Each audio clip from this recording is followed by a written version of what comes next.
ತಮಿಳುನಾಡು ವಿಧಾನಸಭೆಯಲ್ಲಿ ರಾಷ್ಟ್ರಗೀತೆ ವಿಚಾರಕ್ಕೆ ಹೈ ಡ್ರಾಮಾ ನಡೆದಿದೆ. ತಮಿಳುನಾಡು ನಾಡಗೀತೆಯೊಂದಿಗೆ ಆರಂಭವಾದ ಅಧಿವೇಶನ. ನಾಡಗೀತೆಯ ಬಳಿಕ ರಾಷ್ಟ್ರಗೀತೆಯನ್ನ ಹಾಡೋದಕ್ಕೆ ಅವಕಾಶ ನೀಡಿದ ಸ್ಪೀಕರ್. ಹಾಗಾಗಿ ಸ್ಪೀಕರ್ ಅವರ ನಡೆಯ ವಿರುದ್ಧ ರಾಜ್ಯಪಾಲರು ಆಕ್ರೋಶವನ್ನ ವ್ಯಕ್ತಪಡಿಸಿದ್ದಾರೆ. ಭಾಷಣವನ್ನ ಓದದೆ ಅಧಿವೇಶನದಿಂದ ರಾಜ್ಯಪಾಲರಾದಂತಹ ಆರ್.ಎನ್. ರವಿ ಅವರು ಹೊರ ನಡೀತಾರೆ. ಇದು ಮೊದಲಲ್ಲ, ಈ ಹಿಂದೆಯೂ ಕೂಡ ಈ ರೀತಿ ಘಟನೆ ಆಗಿದೆ. ತಮಿಳುನಾಡು ಅಧಿವೇಶನದಲ್ಲಿ 3ನೇ ಬಾರಿ ಈ ರೀತಿಯ ಘಟನೆ ಆಗಿರುವುದು. 2024-25ರ ವಿಧಾನಸಭೆ ಅಧಿವೇಶನದ ವೇಳೆಯೂ ಕೂಡ ಇಂಥದ್ದೇ ಘಟನೆ ನಡೆದಿತ್ತು. 3ನೇ ಬಾರಿಗೆ ತಮಿಳುನಾಡು ಸರ್ಕಾರ ಮತ್ತು ರಾಜ್ಯಪಾಲರ ನಡುವೆ ತಿಕ್ಕಾಟ ಶುರುವಾಗಿದೆ.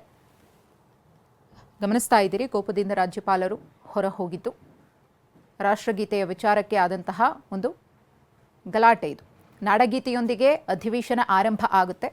ರಾಷ್ಟ್ರಗೀತೆಯನ್ನು ಹಾಡಬೇಕಿತ್ತು, ಅದಕ್ಕೆ ಅವಕಾಶವನ್ನು ಕೊಡುವುದಿಲ್ಲ ಸ್ಪೀಕರ್. ಇದರಿಂದ ರಾಜ್ಯಪಾಲರು ಬೇಸರಗೊಳ್ತಾರೆ. ನಿಮ್ಮ ನಡೆ ಸರಿ ಇಲ್ಲ ಅಂತ ಹೇಳಿ ಸ್ಪೀಕರ್ ವಿರುದ್ಧ ರಾಜ್ಯಪಾಲರು ಕೋಪಗೊಂಡು ಅಲ್ಲಿಂದ ಹೊರ ನಡೀತಾರೆ.